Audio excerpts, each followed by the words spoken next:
তাহলে বলেন, জওয়ানের কথা আপনি তুললেন, আমিও প্রশ্ন তুলতাম যে জওয়ান একটা ফুল মাসালা ছবি, আপনি তৈরি করলেন উৎসব মিডল ফিল্ম, এবং সেখানে গান নাই, ঘুষি দিলে উড়ে যায় না, হ্যাঁ, বিল্ডিং ভেঙে যায় না আওয়াজ দিলে, কিন্তু সেই ছবিটাও চললো এবং বাংলাদেশের দর্শকই আবার দেখলো। এটা কি আপনি কি বলবেন, এটা কাকতাল বলবেন না এটা ইকুয়েশন, নাকি আপনি ভেবেছেন যে এই ছবিটা চলবে?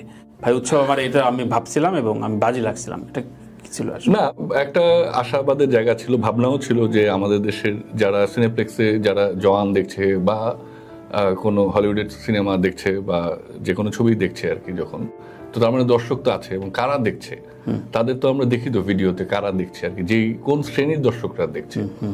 এবং সবকিছু মিলিয়ে আমাদের দেশের একটা মধ্যবিত্ত শ্রেণী গড়ে উঠেছে, যারা আসলে এখন ভালো জিনিস দেখতে চায় বা গ্লোবালি অনেক কিছু দেখে অভ্যস্ত, তো তাদের রুচিও আসলে পরিবর্তিত হয়ে গেছে, আগের মতো তো আর নাই আর কি। তো আমি তাদের কথা ভেবেই আমার কাছে মনে হয়েছিল যে আমরা যদি এরকম কোনো ছবি বানাই যেটা আসলে তাদের যেই সংস্কৃতি বা তাদের যেই জীবন যাপন বা তাদের যে ভাবনা চিন্তা সেটাকে ধারণ করতে পারবে, তাহলে কিন্তু সেটার আবেদন কিন্তু সবসময় বেশি। নিজের ভাষায় মানুষ নিজের সংস্কৃতির গল্প, কিন্তু তার নিজের গল্পটা মানুষ কিন্তু দেখতে চায়। মানে বিশেষ করে আমি যাদের জন্য বানিয়েছি মূলত তো মধ্যবিত্ত শ্রেণীর জন্য, সত্যি কথা যেটা, তো তারা কিন্তু দেখতে চায় আর কি। তো তারা জওয়ানও দেখতে চায়, আমার উৎসবও দেখতে চায়। মানে তারা ছবি তো বিভিন্ন রকমই হবে, মাসালা ছবিও হবে, গল্প নির্ভর ছবিও হবে, বা কখন যে কোনটা মানুষের ভালো লাগবে এটা তো আসলে সব মাসালা ছবিও তো হিট হয় না আর কি, কয়টা হয়।